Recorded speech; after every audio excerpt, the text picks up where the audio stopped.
And some of you who just are on the call, you might have seen a pop-up come up that the meeting is being recorded and transcribed. And we are going to be transcribing this meeting as well. So it can be put out on the Rate Reform website in the future for others to view.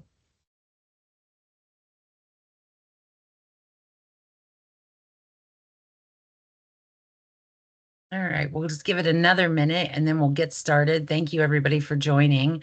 Like I said, we are waiting just a couple more minutes to see if there are some additional people that are going to be joining us.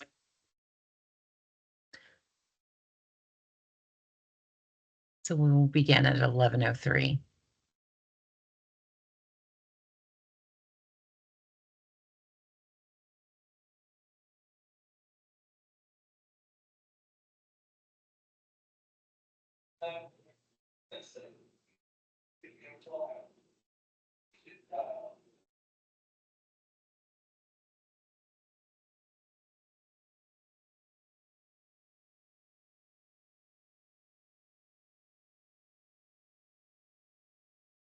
And also, while we're waiting, going to send something via chat to test it.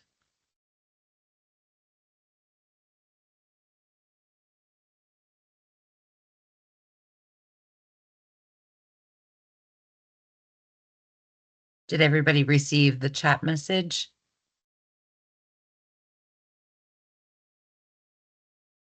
Perfect. Well, it's 11:03. Let's go ahead and get started.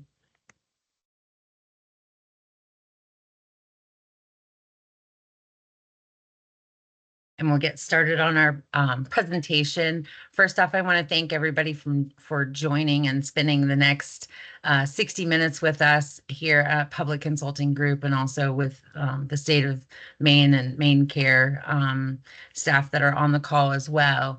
So just to let everybody know, this is the HCBS rate determination interested parties engagement session for assistive technology devices and services. This is our first group that we have actually had. So we will have others in the future as well. And it is something that I'm sure that some of you will be talking with us in the future or sending us information potentially as well. So next slide, please. For our agenda today, during the next 60 minutes, we're going to quickly review the rate determination process, project overview, goals and activities, and then we'll get into some of the questions and opportunities for discussion and feedback, which is the main purpose. I know everybody's here. Next slide, please. So I will go ahead and introduce the PCG team quickly.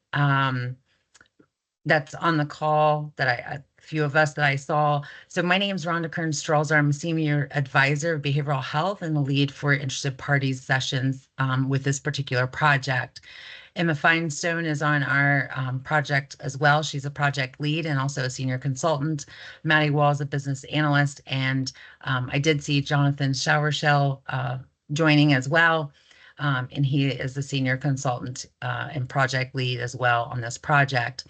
We do have some of the Maine Care team on the call today. Does someone want to introduce the team or individually?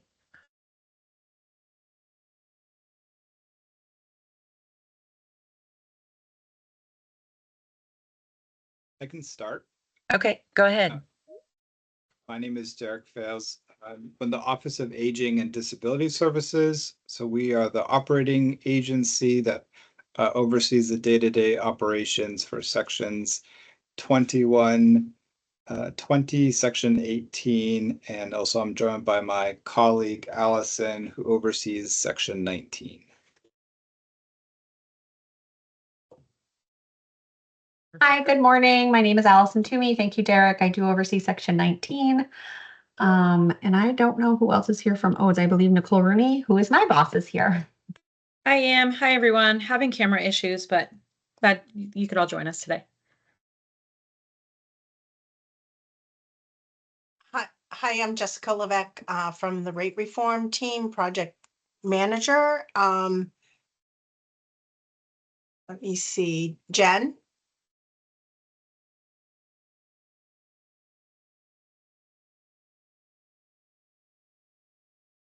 I'm Jennifer Morse. I am a rate reform lead with OMF.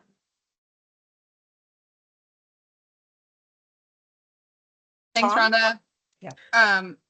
This is Kristen Merrill. Unfortunately, I can't turn my camera on either. I'm not I'm not sure what happened with my my particular invite. I don't think I did it the right way, but again, I'm Kristen Merrill. I am a senior policy manager with the Office of Main Care Services, leading up this effort from the Maine side. We do have a number of policy folks on with us today.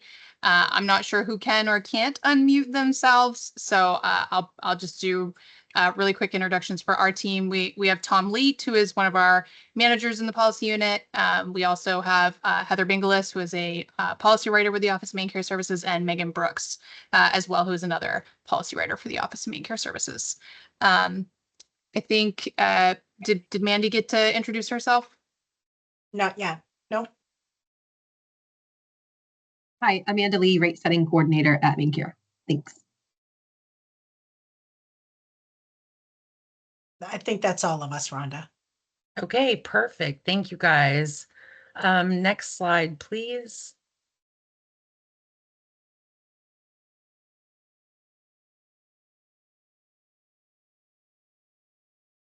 Just trying to make sure everybody is able to speak and looking through there. So if you see me looking to the side, that's what I was doing.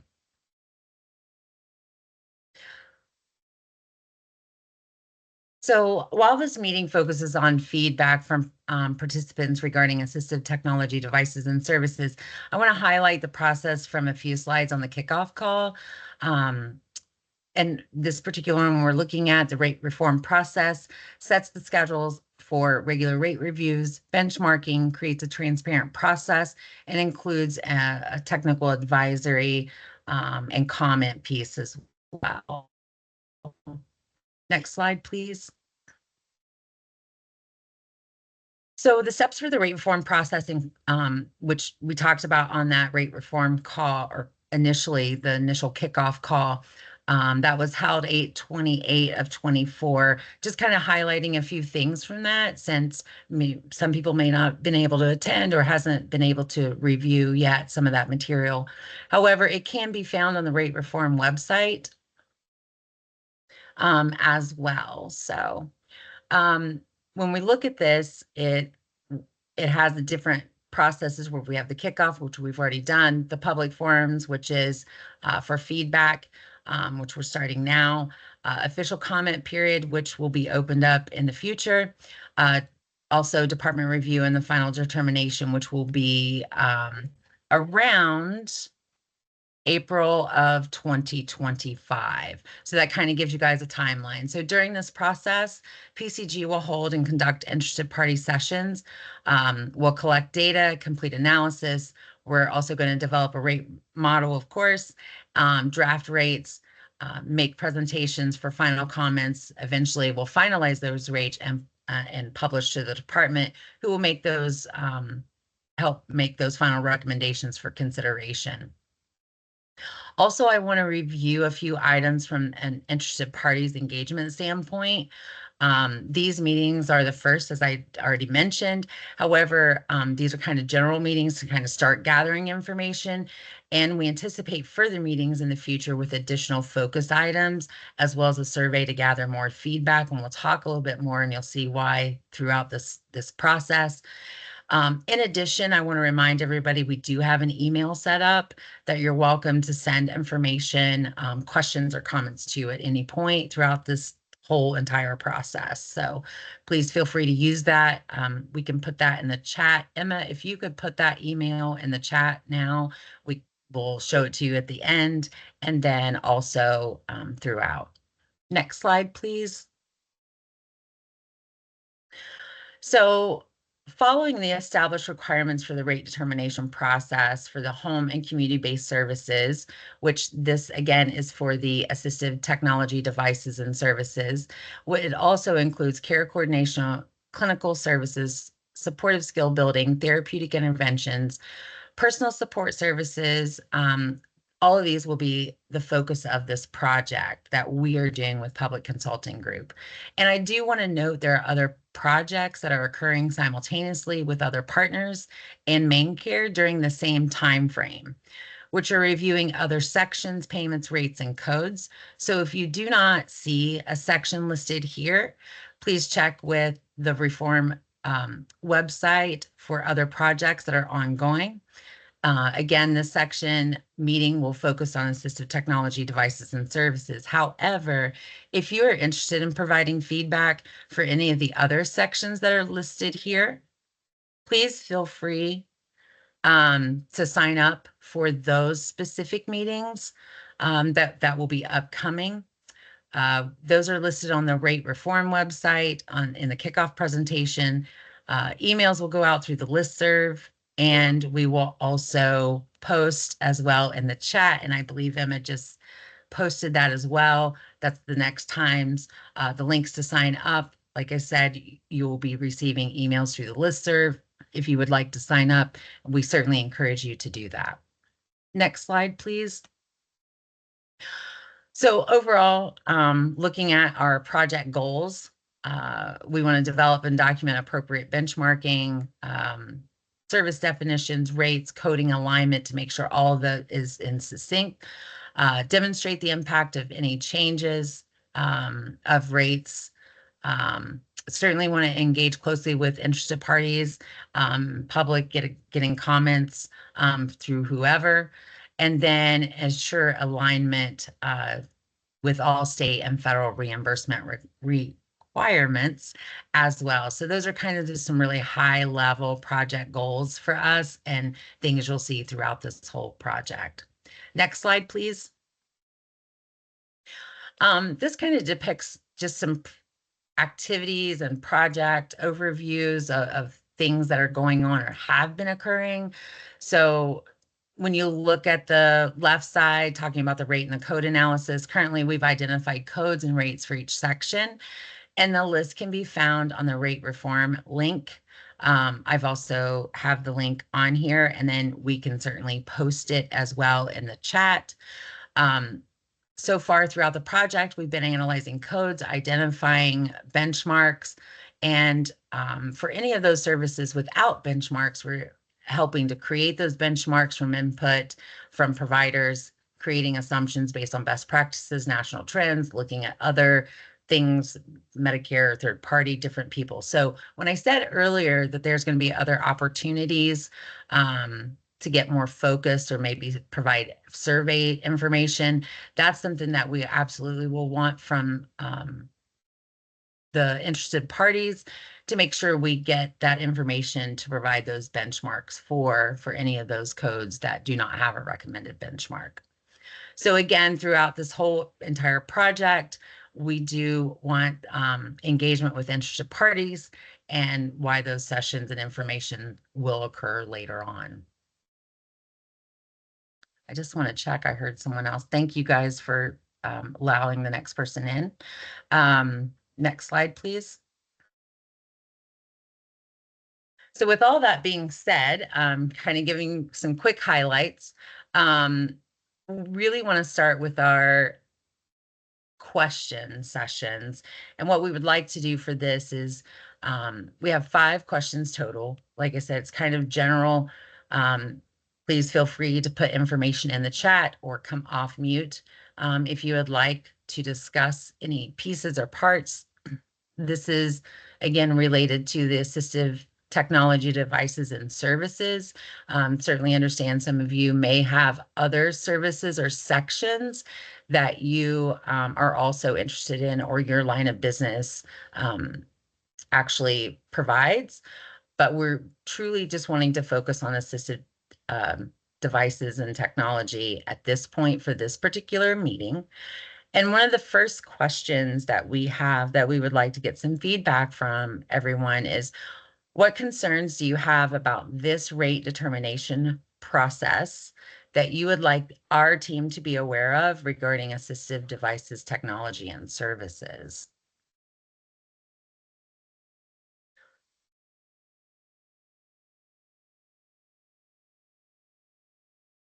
And I want to make sure everybody is able to come off mute. And I think so.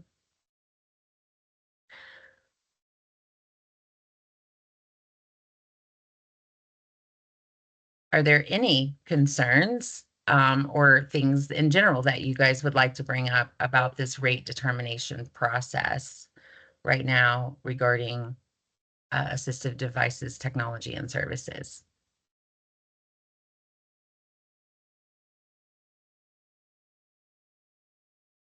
Oh, Valerie, I think I see a hand raised. Can you come off mute? Yes. Hi, Okay. I'm Valerie. I own Mama Bear In-Home Care, Okay. and I understand some of it, and I'm not sure if I'm in the correct meeting. But we like already offer most of our PSSs, trying to do them all with tablets. So when doing SAN data, when doing timesheets, communication logs, and that takes a good chunk of money. And so when you do your rates, I don't know if that's added into there, because I know a lot of companies have their people use their phones, which, I mean, I have people all the time say, oh, my phone's off, or it's not this, or it's that. And our tablets can hook up to the client's internet or have their own. And so our employees aren't responsible for anything. And it's HIPAA protected. We use Scale Fusion.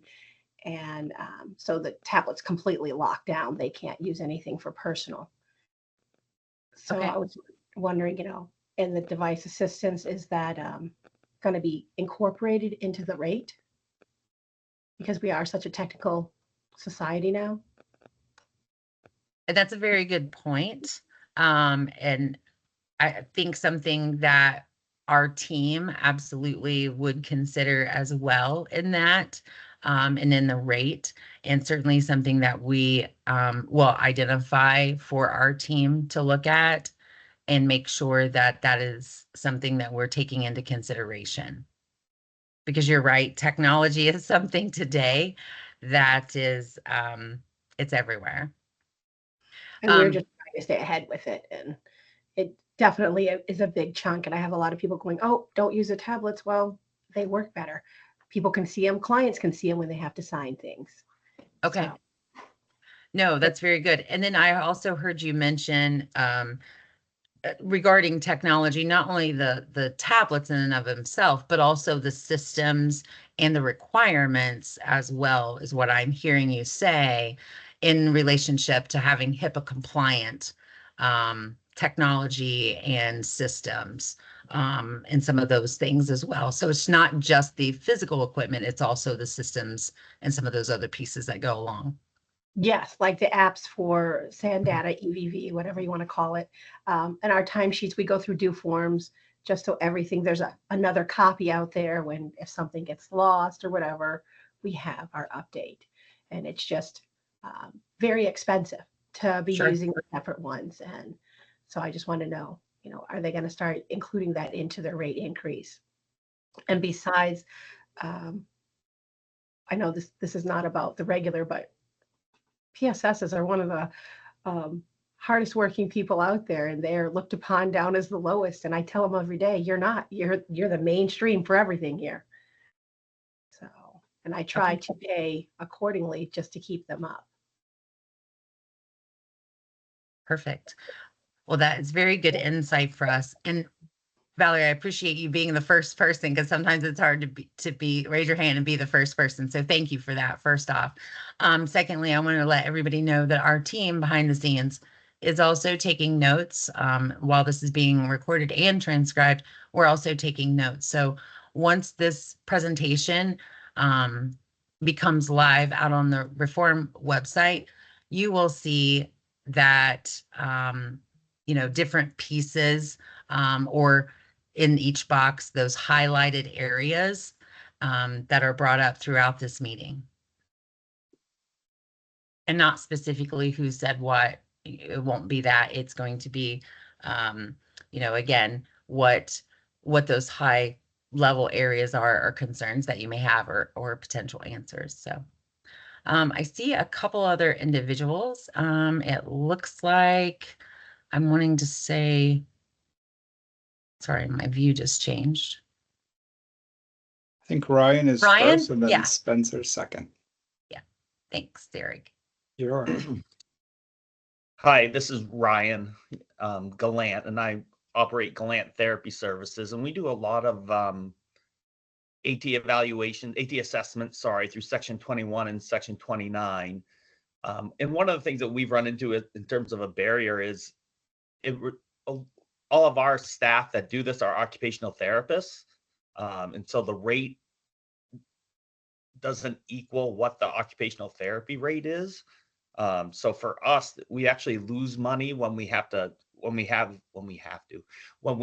therapists out providing this service. So I would love for the rate to be comparable to the occupational therapy rate, which I believe is around $98 an hour. I mean, just so it's cost effective for us from a financial perspective.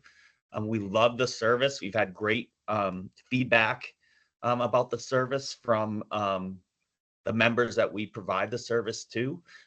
It's just that the rates, I think it's approximately about $30 less an hour compared to the occupational therapy rate. So that's just been a little bit of a barrier for us that we've identified lately. So that would be helpful. Thank you. No, thank you. So let me just make sure that we're hearing this correctly.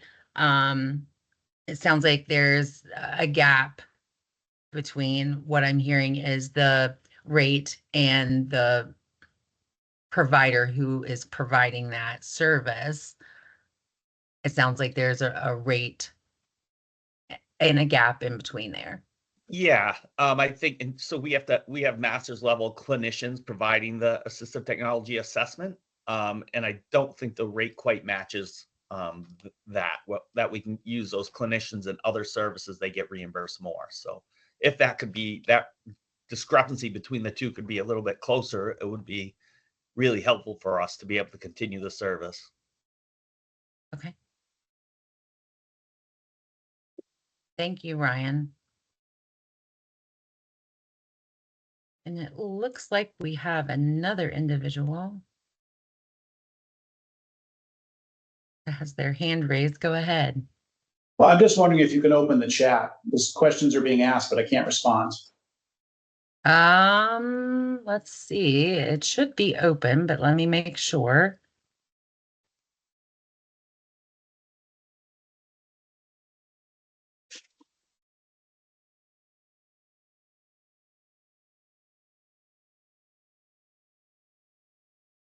There's a question and answers. Spencer, are you trying to put in your comments in the question and answers? Oh, I'm doing it. No, I was trying to do it in the chat box, and it says it's chat is only available during the meeting. That's strange. It's during the meeting, isn't it? That's what I thought. Did you attend the kickoff meeting? Maybe you're in that chat. I did not attend the kickoff meeting. I just signed on at 11. Okay. Yeah, let me go back over here and make sure that the chat is open because it's in the meeting, and during the meeting you would think it would be there. So let me just make. And I've seen pop-ups where I've been added to the chat, but I don't have any ability to actually type anything in. Okay.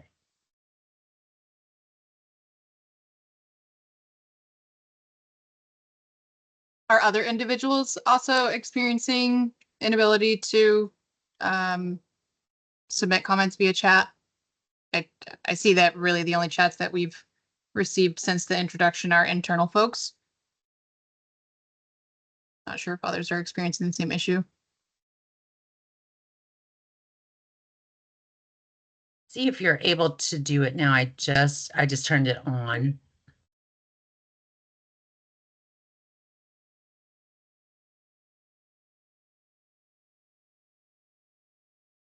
Nope. That is bizarre. Can you do the question and answer? Yes. We do now have people, Rhonda, who are putting info into the chat. Looks like Ryan. Thank you, Ryan, for doing that test.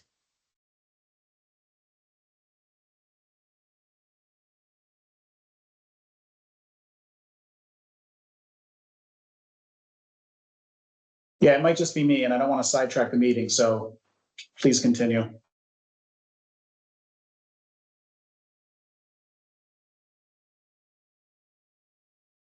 I can't either.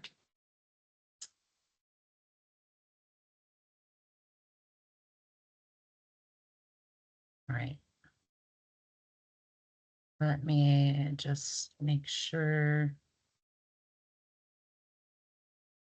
everything is on currently for meeting chat, Q&A, reactions, and as well for this particular meeting. It might be an external, because it's an external, there might be something that is occurring.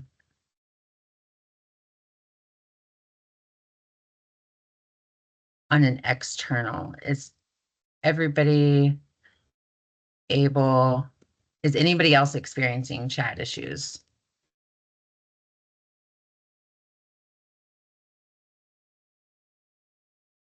Haven't tried to chat, but I did just look and I'm getting the same thing that Spencer does. Okay. And sorry to interrupt. Amanda and Spencer, is there any chance you can see the Q&A? It won't load for me. I can see and type into the Q&A, yes. Okay, great. I'll be manning the Q&A and the chat. So if you post on either, I should be able to see. And Amanda, I will try and do some digging and see how I can get you onto one of the two. Thank you.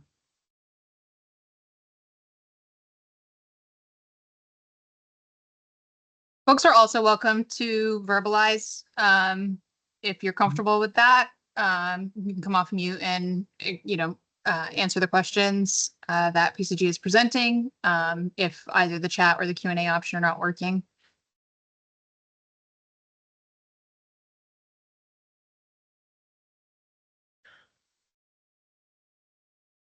Okay.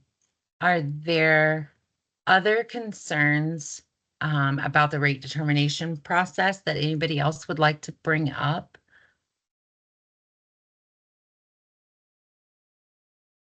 And we can certainly would be able to come back to that if something has or someone thinks of something.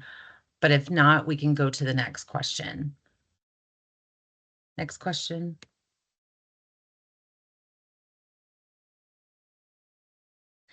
In the next question, it is, are there specific codes or rates for this rate determination process where you think changes need to occur for assistive technology devices and services, and why? I know, Ryan, you'd already brought up something. Thank you very much. And we can certainly add that to this, but happy to hear if anybody else has other specific codes or rates that there's concerns about, or anything that you would like to bring up regarding those specific rates or codes that you're currently using.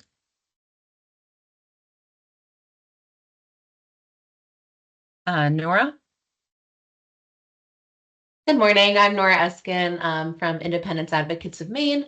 I just wanted to echo what Ryan had said. Really, I think I am a provider of assistive technology assessments and I'm an SLP. And so I think ideally these rates being a little bit closer to typical reimbursement for therapeutic services, as typically it's therapists, SLPs, OTs who are completing assistive technology assessments. That would greatly help us be able to continue to provide this service. So I really just wanted to echo what Ryan had mentioned previously. Perfect. Thank you so much. Appreciate that.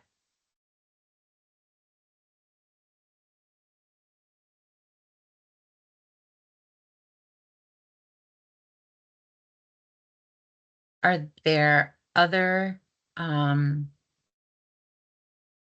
items that anybody would like to bring up regarding specific codes or rates for our team to be aware of?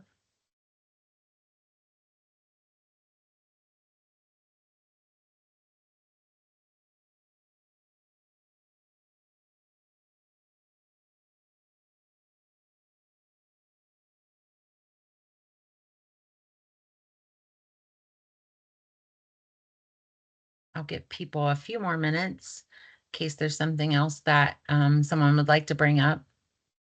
Please feel free to raise your hand.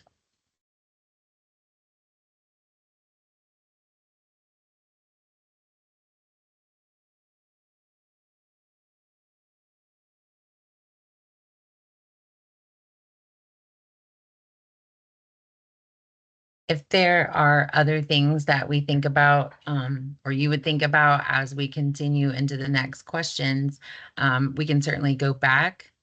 That's not a problem.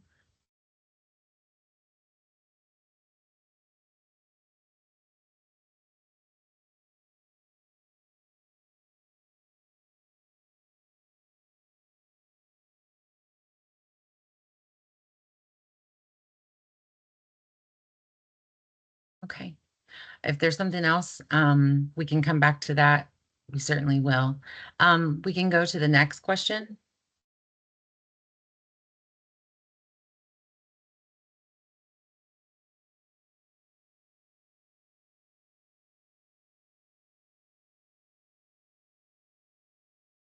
I can see the chat coming in right now. Sure, Looks I like can there's- read that for you if you'd like. Yeah, thanks, Derek. So it's just a comment which is likely obvious. It appears that 14 out of the 17 present are from main care or public consulting group, unless I'm reading this wrong. Just a comment, but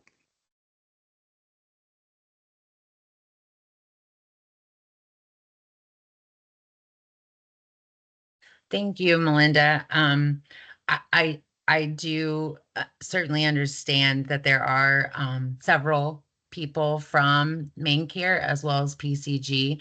I can say there are some additional people on the chat and then in the meeting that are not from PCG and main care. We have a total of 30 people on the meeting right now. And it looks like 19 individuals are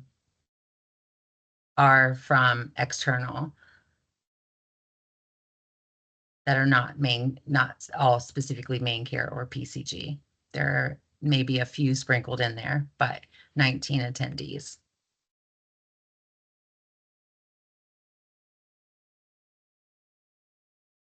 And I think maybe some of the reason to, I know when I talked with main care staff, they said they felt like this might be a smaller group, and also maybe the time frame from when we did the original kickoff, which may be some of that as well.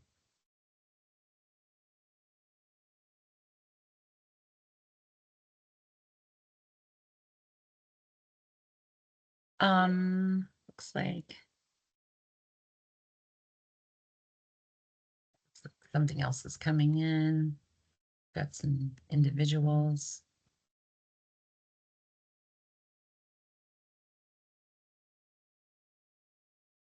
Not a problem, Melinda. I'm actually glad you brought that up. It's not a problem at all.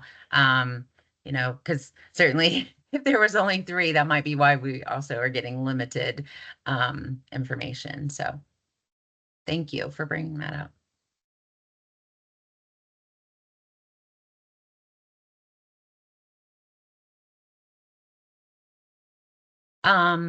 Okay, so we will go on to the next one. Like I said, if we need or someone thinks of something else, we can certainly come back. Are there gaps in existing payment methodologies for this rate determination process to highlight for the team for assistive technology devices and services? I know Nora and Ryan have already brought up one gap. Not sure if there are any others. Nora, please go ahead. Something just to bring to the table. I only provide assistive technology assessments for sections 21 and 29, but I know there is a significant variation in the amount of device reimbursement between each waiver. I know section 19, I believe it is significantly lower in what is available for waiver members to receive assistive technology devices. So that funding is much less on some waivers than others. So just something to bring to the table for review. So Nora, with that being said, can I ask one other question? Does that impact service delivery? Is that okay? So, for example, section 29 has a lower yearly amount of devices that can be purchased for individuals. So following an assistive technology assessment, there's a specific amount available of funding for each waiver. So 21 has a much higher limit than 29. So for example, if an individual receiving section 29 services requires physical accommodations to their home, the price for that is significantly higher, but that might not all be able to be funded because their limit is lower. Does that make sense? Yeah, gotcha. So it can impact service delivery based on the amount of technology that they require for their goals. Okay. Nora, what services are you talking about? As far as like, are you talking about assistive technology devices versus Yes. home modifications? Yep. So I'm just talking about assistive technology devices. There is no difference between what's available for section 21 and 29. So I'm just I wondering. apologize. I must have misunderstood that. Mhm. I was under the impression there was a difference in the limits for each waiver. So my apologies.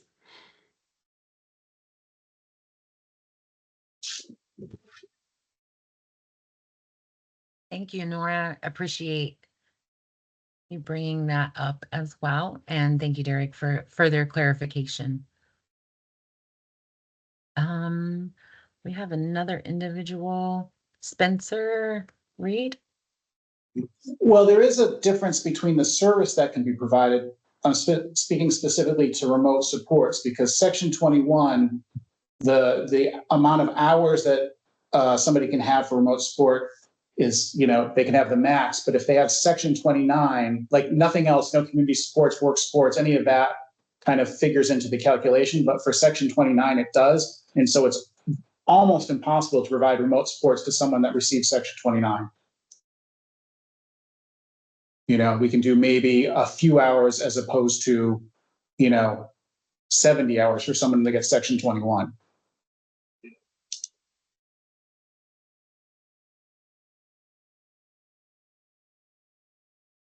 So that's the difference between in Run and section 29, there's the combined limit. And so there's services that equal that can be delivered within that combined limit. Okay. But assistive technology devices is not within that combined limit. Okay. That's helpful clarification, Derek. Thank you.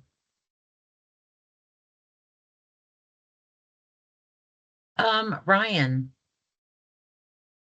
Just in terms of the payment methodologies, I think one thing just to keep in mind too is that sometimes the travel involved in doing an assessment can be prohibitive.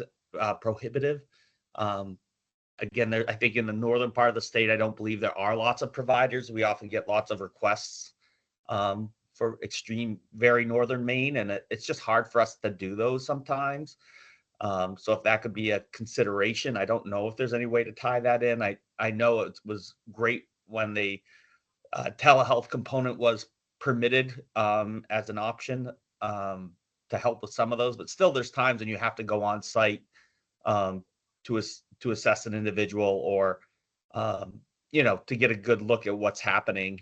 So if that could be incorporated somehow, that is another area that could be beneficial for us. So Okay. And that makes sense. Certainly what I'm hearing you say is that it's a that travel component that organizations have to pay for to render services. To yeah, making sure correct. And sometimes that it could be several hours, both of the person's time and mileage, both. So it just can take a lot longer to complete it. We've been fortunate to be able to tie like several in together at the same time when we're in an remote area, but it still can be tough to tie that all together at times. Okay. Perfect. Thank you for sharing that as well.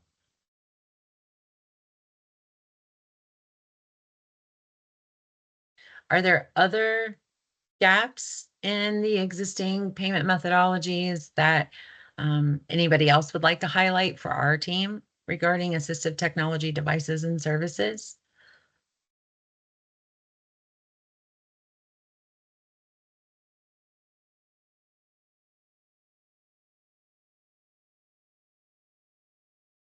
We, like I said, we can go back to any questions if something would come up or someone would think of something.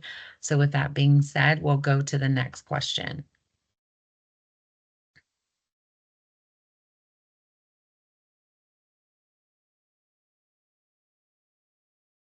Let me see.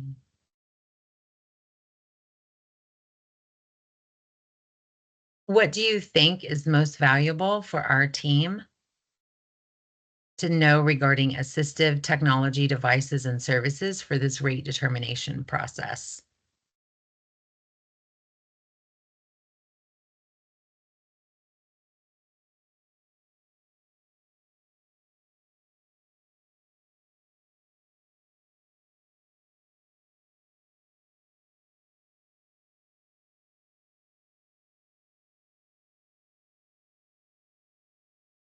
I have a hand up. Ryan? Sorry, that was a leftover from the last one, but Not but a I would just problem. again, I'm sorry, I would again just go back to the level of the education and background and experience that's required to do these types of evals. It's very specific, so kind of back to my original comment. I think that's really important to realize that not just anybody can do these. It's has to be a certain level of a clinician or have a certain certification to be able to do these. And I'll lower my hand this time. Sorry. Oh, can I ask a follow-up to that? Are you, I know in one of the other main projects that we have heard there's a difference also in obtaining providers, like you're identifying that require a certain level of education, master's level or certification, but that it's difficult to get providers in North versus South Maine, those sort of things. Are you guys seeing some of that as well? Yeah, I mean, I do think we have offices up in the Bangor area, so we're fortunate that we can hit some of those northern places, but to get to the far northern places, even from Bangor, it's still a hike. So I haven't heard of other people providing the service in those sort of really rural areas. So I would say that would be yes. Again, we haven't really tried to do outreach in creating those, therapists in some of those areas.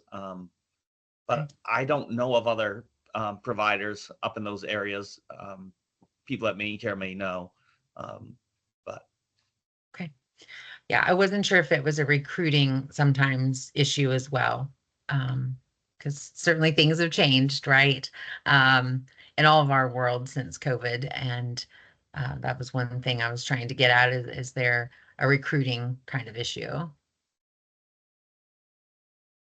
yeah, I would generally speaking, I would say yes. It's, to find, I know to find speech therapists, we call them unicorns because there just aren't many of them, and they're hard to find.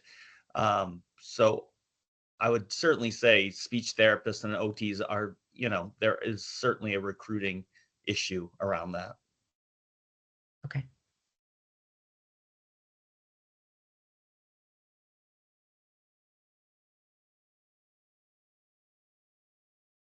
Amanda, I see that you have posted something in the Q&A, Amanda Parker.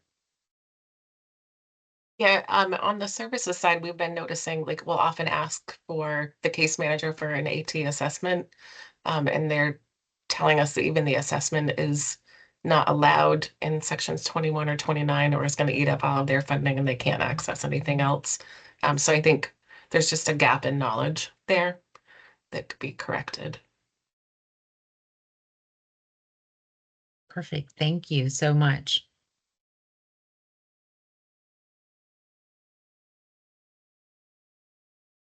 Hi, my name is Alyssa MacDonald. I'm the Director of Adult Therapy Services over at Gallant Therapy Services, so I work with Ryan. I just wanted to mention the 8-hour limit for assistive technology assessments and for training and setup. So we often see, people running out of hours to have that training and setup component of the assessment, which is of course super important with getting devices and equipment and being able to effectively learn how to use those. So would love to see that hour limit increase as well. I'm not sure if that's relevant for this as well, but just figured I'd put that out there. We love completing assistive technology assessments. And to just reiterate what Ryan said, would definitely love to see that rate closer to the OT rate. I would hate to ever see us not be able to provide these assessments, because this is one of my true favorite parts of my job, is doing assistive technology with all of the clients and their team members across the whole state of Maine. So a huge passion area for me. And I think it makes a really big difference in the lives of so many people, allowing people to do things that they really never potentially would be able to do. A lot of new learning happens through assistive technology assessments. I can't remember who it was that just mentioned just the knowledge gap there as well, but in talking with teams, on a weekly and daily basis, we're, sharing knowledge, and there are lots of, teams and case managers that just don't know of the resource as well. So just really sharing that information, because devices and equipment really can make a true difference for people in their everyday lives. Thank you so much. Thank you for sharing that. Of course. Appreciate that as well. And certainly you can hear the enthusiasm and excitement in your voice when you're talking about it. So absolutely, thank you for sharing that.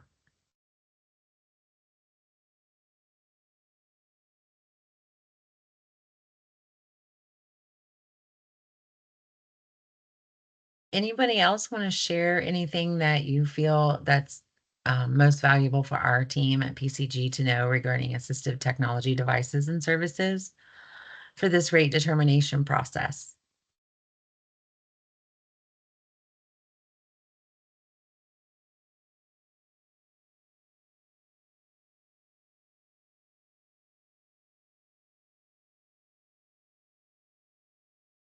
Okay.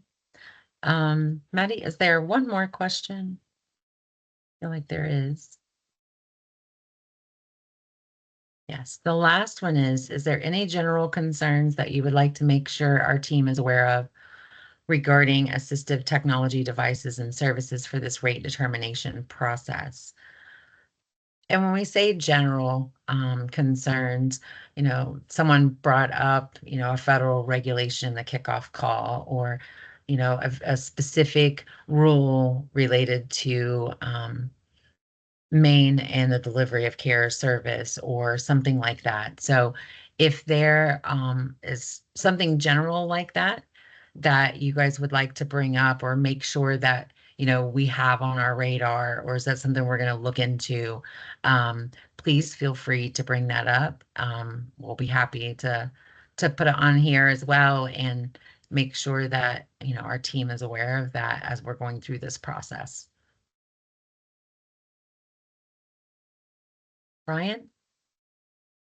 I'll chime in one last time. I think one of the only other things that I hear of, especially teams like managers and whatnot, talk about is actually accessing the equipment that's been recommended for once we do an AT eval. Sometimes it's hard, and I'm sure Derek is well aware of this. Sometimes it's hard to find what's referred to as a pass-through agency, someone to actually obtain the equipment for a member. Sometimes that's just difficult to find. So I'm not sure if there's a way to clarify the rules and regulations on that, or if there's some way to make that process easier for folks. I know just sometimes that can become a barrier for some of the clients to obtain a cell phone, an iPad, other equipment. And so that pass-through agency component and obtaining the device is sometimes problematic.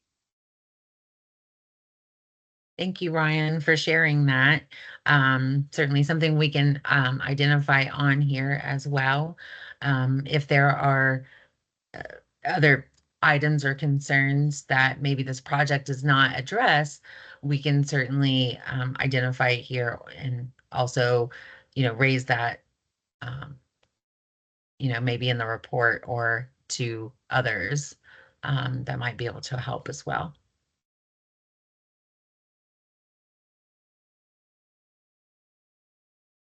Yeah, Rhonda, I was just gonna sort of add on to Ryan's statement. So it's specific to the brain injury, other related conditions are section 21 and 29 around assistive technology devices. So that any monitoring feature device, it does currently, so we'll have an assessment, and that assessment, I think before Amanda had talked about it, it's limited in hours currently to the 8 hours a year. And then once those devices are recommended, then we have to have a main care provider identified who's willing and able to then purchase those devices. So the department within those waivers 18, 20, 21, and 29 will review the recommendation for what devices are requested, and then we can approve those devices and request it, but we'd have to have a main care provider who's going to be identified to actually purchase them. And so some things that I've heard is request for the policy to be more aligned with DME as far as how DME durable medical equipment is recommended and then how it's procured. So some of the procurement costs that main care providers are taking on if they're being requested to purchase a device for somebody, especially if the AT assessor is from an agency or just doesn't have the capacity to purchase those devices themselves, then they would so the AT assessor can make the assessment determination of what the person needs based for equipment and devices, and then they would have to, that person and the case manager then has to source a main care provider to actually procure those devices or equipment.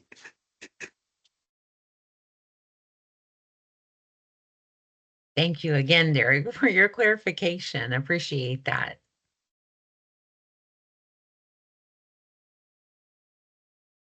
It's really helpful. Nora? Hello again. Just wanted to echo what Alyssa had shared in terms of those 8 hours, because that 8 hours is expected to encompass training following device procurement as well. For some waiver members, it is sufficient to have that 8-hour cap, but for others, you often do kind of have to end training earlier because you've used all of that time. So just wanted to echo that sentiment there. Thank you. We have 4 minutes left in our meeting, so I want to be cognizant of everybody's time. Is there anything else that anybody would like to bring up for any of the particular questions as we have went through? Please feel free to raise your hand so we can share. While you guys are thinking about that, Maddie, if you could go to the next slide and let's show the email. Anybody is, please feel free to, like I said, send emails, comments. Anything can be sent there. And it's main HCBS C and N at pcgus.com. I believe someone just shared from our team, shared that in the chat again. So thank you very much for that. And with 3 minutes to go, just want to ask if there are any additional questions or other items from a general standpoint that anybody on the call would like to identify and bring up regarding our 5 questions that we had.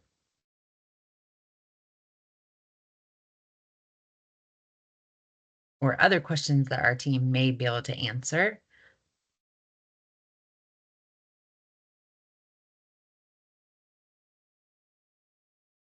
Looks like, did someone just come in the chat?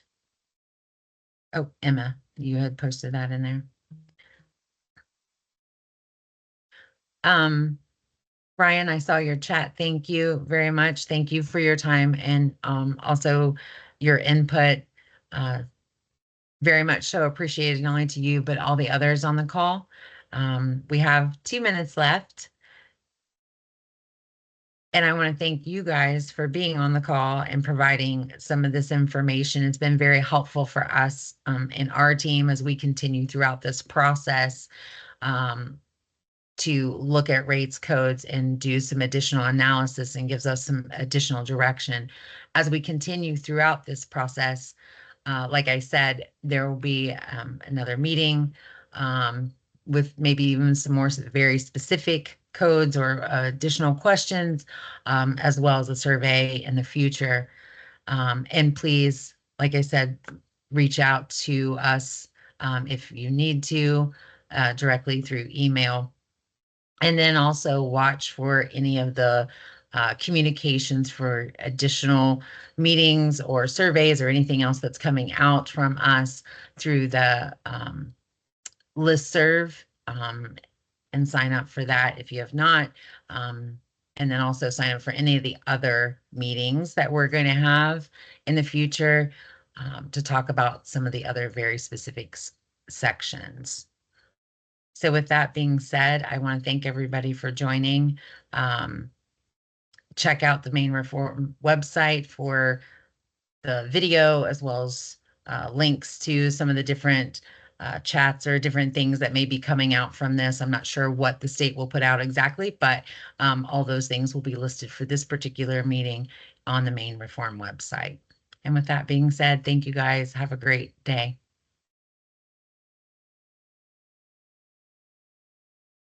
Bye-bye.